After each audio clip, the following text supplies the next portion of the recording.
tal? ¿Cómo les va? Este es otro programa de Sepia, la historia de Esquel en fragmentos, en retazos, desde los inicios hasta donde lleguemos, en lo que va del año, en plena pandemia, tratando de entregar en cada edición algo más de la historia de nuestro pueblo, de nuestra ciudad. Estábamos mencionando en los momentos anteriores a miembros de la colectividad italiana, que fueron muchos más de lo que comúnmente la gente puede pensar. Este valle, el Valle del Esquel, alrededor de 1903, 4, 5, cuando ya está, por un lado, ubicada la primera escuela, que funciona junto con una capilla en el campo de los Freeman, y cuando ya está demarcado el pueblo por los ingenieros Pigretti y Molinari, empezaron a llegar gente de trabajo del norte, dice uno, del norte de la Patagonia, porque generalmente venían previo paso por Buenos Aires, la mayoría de ellos por mar hasta Puerto Madryn, Europa, Buenos Aires, Puerto Madryn, y a través de carretas o tropas de carros empezaron a llegar a este valle, buscando por supuesto tierras para trabajar o bien donde desarrollar sus oficios de carácter urbano, con muy poco capital, con mucho esfuerzo y ganas de trabajar. Y de todos estos inmigrantes que llegan de distintos lugares del mundo, muchos de ellos cohabitando en poco tiempo con nuestros pueblos originarios que vienen de Chile o vienen de Junín de los Andes, diríamos, como resto de aquello que se llamó la campaña del desierto, también buscando lugares donde criar animales y poder vivir en paz. Entre muchos de esos migrantes llegan numerosos italianos. Hace unos años, con la Municipalidad de Esquel, la Secretaría de Cultura, el Museo Histórico y la participación de unas 50 o 60 personas, desde estudiantes a adultos mayores que querían dejar su impronta con anécdotas, pudimos hacer este hermoso libro que se llama Esquel 100 años. En este libro pudimos volcar numerosas anécdotas, experiencias, vivencias personales, narradas por estudiantes de secundaria, estudiantes de nivel superior, profesionales, vecinos que recordaban a sus parientes más queridos y viejos vecinos a la vez, y por supuesto un muy buen trabajo docente de numerosos o numerosas docentes que colaboraron en el armado del contenido de este libro. Este libro que luego fue editado con mucha prolijidad, con muchas ganas, por Daniel Mayor, y a mí me tocó la coordinación de todos estos trabajos. La gran cantidad de fotos que nos llegaron, que tuvieron que ser mejoradas, permitieron ilustrar este libro con muy buen material de imágenes. La mayoría de ellas son imágenes que no habían sido ni difundidas ni expuestas en alguna exposición de cultura o de algún taller de historia o en alguna sede vecinal. En Esquel 100 años hay una página dedicada a los italianos. El subtítulo dice Los Tanos, cariñosamente.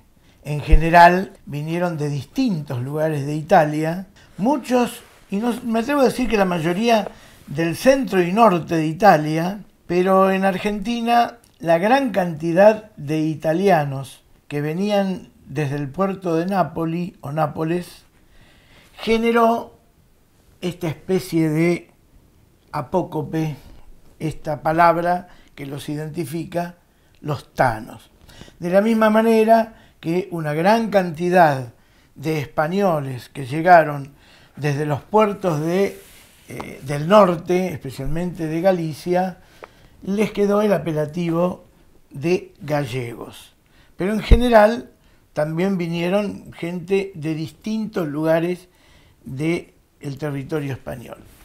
Volviendo al tema de los italianos, en este raconto, y antes de presentar al personaje, quiero nombrarlos a muchos de ellos.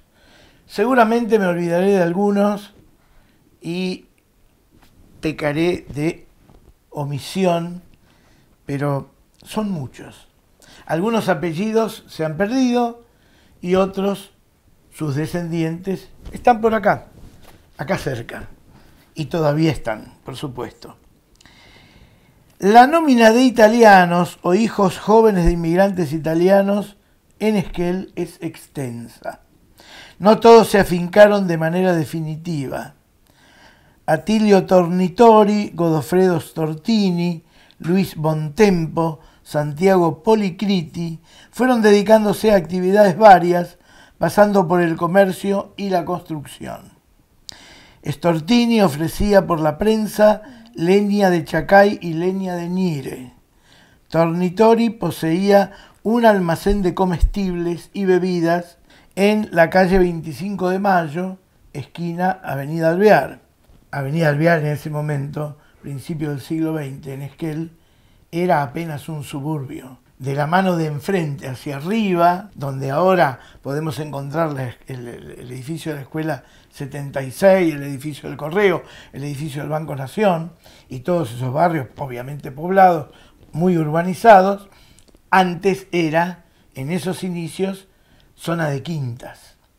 Las manzanas medianamente ocupadas por algunos edificios eran precisamente las de la vereda, diríamos, de abajo, donde están hoy en día el Banco Provincia y numerosos edificios que van continuando esa mano totalmente hoy urbanizada. Policriti tuvo una casa de comestibles y despacho de vino y cerveza que se llamaba El Tropezón, en Alvear, frente a la oficina de tierras. Ya entrados en la segunda década del siglo, arribó Antonio Mugiano, el primer recolector de residuos del pueblo, también sepulturero. Junto a Fredo y del Tirol arribaron Alfonso Balogia, Antonio Borsela, Raúl Troisi, Francisco Marinello, Giuseppe Turinetti, Rosario Polpi, Juan y Aníbal Tantignone, Luis Fregonara, Juan Romegiali, Carlos Siciliano Marinari, dedicados todos tanto al comercio como a la construcción. Balogia poseía una carnicería y fiambrería llamada El Buen Churrasco. Bautista Caroso llegó solo en 1910 y 2 años más tarde se unieron a él su esposa y 2 hijas. Para los años 20, una vez instalado en Esquel, se dedicó a la construcción. En esos momentos, en la década del 20, arribaron Santiago Mombelli y Domingo Crescenzi. El primero se emplea como albañil y el segundo como chofer de camiones del servicio postal a ingeniero Jacobazzi. Acá hay que hacer un pequeño desvío aclaratorio. La mayoría, si no todos, estos inmigrantes venían a buscar trabajo y venían a buscar no solo un ámbito de paz, sino un lugar donde poder desarrollar sus vidas de manera armónica, de manera pacífica y sobre todo trabajando. El caso distinto fue el de Crescenzi. Domingo Crescenzi, que vino también por todos esos motivos, obviamente, es distinto porque viene huyendo por razones ideológicas, por razones políticas, del fascismo italiano. Discordante con Mussolini, decide emigrar precisamente por razones políticas, por no estar de acuerdo con il Duce, en pleno avance del fascismo italiano, que va a desembocar, por supuesto, en la Segunda Guerra Mundial, aliado de Alemania, y esa extraña alianza también con Japón, por más que estuvieran distantes. Hacia 1923 arriba Octavio Mangani, un argentino hijo de italianos, que fue inspector municipal de tránsito y también el que dirigió la banda de música del pueblo, o uno de los que dirigió la banda de música. En la década del 30 arribarán más italianos, todos relacionados con oficio de albañilería. Gino Tarpesi, Aresto Masachese, Attilio Landi, José Alessandrini, Armando Di Princio, Nereo Schiavi, Ermenegildo Paschini y Primo Forniconi. Y hay más. En la segunda oleada, después de la Segunda Guerra Mundial, llegaron otros que los vamos a recordar también en su momento. Hablamos anteriormente de Hugo Rollero y de Aresto Masachese. Con Hugo Rollero no solamente dijimos la cuestión política, su trabajo de médico, y también el inspirador o uno de los que lideró el grupo fundador de la Asociación Italiana. 20 de septiembre se llamó en ese momento. Pero nos quedaba alguien, que lo vamos a ver ahora, que se destaca desde los inicios de la ciudad de Esquel como pueblo, como plano ocupado por algunas pocas casas y con la apertura y la convocatoria a que lleguen muchos más a poblar este lugar de la Patagonia. Me refiero a Hervedo Rossi.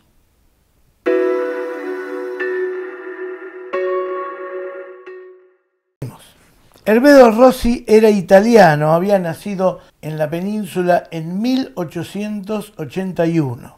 Falleció en Buenos Aires en 1942. Tuvo una larga trayectoria aquí en la zona, no solo en Esquel, sino también en la zona rural, debido a esa especie de actividad o forma de trabajar, diríamos, polifacética. El hombre era una persona absolutamente inquieta. Hablando del trabajo, Hervedo Rossi se encarga de muchísimas tareas de la construcción. Él va a tener, acá en Esquel, no solamente trabajo de constructor, trabajo de albañil, sino que va a tener un taller de mosaicos, una mosaiquería, cerca del arroyo Esquel. Hervedo Rossi va a comprar maquinarias para fabricar cerveza y va a crear una cervecería, fabricación propia, local, que se llamó la Ítalo-Argentina. Mosaiquería, trabajo de albañilería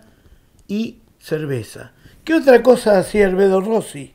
Para lo cual lo llamaban prácticamente de cualquier lugar de Esquel, porque no había agua corriente, no existía obras sanitarias de la nación y no existía un sistema de agua potable, potabilizada para consumo masivo. Había que hacer pozos surgentes. Bueno, Hervedo Rossi se dedicaba a hacer este tipo de pozos acá en el ámbito urbano y era muy requerido por ello, obviamente. En algún momento de no tan buena situación económica, Hervedo Rossi va al interior y en el interior, haciendo trabajo rural, dedicándose al cultivo y al riego, inventa una noria, una rueda para elevar el agua para el riego, y tiene la suerte que pasa un investigador, un fotógrafo de una famosa revista porteña que realiza una nota muy descriptiva de no solo la inventiva del vecino Hervedo Rossi, sino también lo fructífero que resultaba esa noria para elevar el agua y poder regar con agua del río Chubut precisamente. Hervedo Rossi, que pudo tener acá una familia muy grande, con muchos hijos, uno de los cuales fue apadrinado por el presidente Marcelo de Alvear. Hervedo Rossi es el constructor de nuestro famoso monolito. El monolito que se encuentra en el cruce de las avenidas Fontana y Ameguino. Muchos a lo mejor pasan por ahí y no lo saben o no han prestado atención. Ese monolito recuerda los 50 años de la llegada del coronel Fontana con esa primera expedición que vino desde el valle inferior del río Chubut en noviembre de 1885, que ese grupo que se llamó los Rifleros del Chubut. Recordamos, Fontana llega, va siguiendo el río Chubut, cruza para esta zona, luego va para lo que luego va a ser la colonia 16 de octubre, llega mucho más al sur y detrás de la zona de los dos grandes lagos, hoy en día hay uno que prácticamente está desaparecido, el Colhuehuapi, se ha secado, recorriendo el río Chico, que también está seco, llega nuevamente al valle. Es la primera expedición de Fontana. Para recordar la llegada de Fontana en Esquel, en esta zona, la colonia 16 de octubre, en Esquel se coloca ese monolito. ¿Y cuándo se coloca? El día de los 50 años. Se inaugura el 25 de noviembre de 1935. Por esa fecha también se inauguró una obra importante, el puente sobre el arroyo Esquel. Y nosotros tenemos algunas fotografías. Una de ellas aparenta ser el día de la inauguración del monolito, con mucha presencia, diríamos, castrense, muchas banderas, un palco y también mucha gente de civil. Alguien nos dijo alguna vez que era un acto, no necesariamente el del día de la fundación. No obstante, si fue el día de la fundación, seguramente fue de esa manera porque así lo describe el diario Esquel de esa semana. No era diario, era un semanario. Y hay una anécdota respecto de este monolito. Nosotros tenemos también una imagen que nos cedió Daniel Mayor, que la ubicamos en este libro, la podemos mostrar. Hay un festejo de quienes estuvieron trabajando en la construcción del monolito, seguramente esa noche, y en la mesa, además de los elementos de brindis, hay una maqueta del monolito. Pero hay una anécdota interesante. En la revista de la empresa La Anónima, de la empresa Sayep, hay una nota que recuerda a Hervedo Rossi y el caso del monolito. Y dice textualmente que fue denunciado o fue atacado por el haber utilizado materiales de la municipalidad para hacer ese monolito y haber cobrado. Y Hervedo Rossi aclaró precisamente, y a través de esa nota se puede leer, que él, como era concejal, se ofreció para hacer el monolito, porque además era albañil, pero precisamente por esa función pública se abstenía de cobrar algún dinero. Una cuestión de tipo solidario, social, como tantas otras que se hacían en aquel momento. Y desde el punto de vista político, Hervedo Rossi fue también compañero de Hugo Rollero en aquellos tiempos en que se elegían los concejales y uno de ellos cubría los roles de intendente. Recordamos, en 1923 se crea la municipalidad de Esquel. En 1925, en las segundas elecciones, gana el Comité del Pueblo, al cual pertenecían, entre otros, Hugo Rollero y Hervedo Rossi. Bueno, uno de los tantos vecinos que en aquellos tiempos, en las primeras décadas de nuestro pueblo, trabajaban, brindaban todo su esfuerzo, se hallaban comprometidos y encontraron acá un lugar no solo donde trabajar y progresar, sino donde formar una gran familia.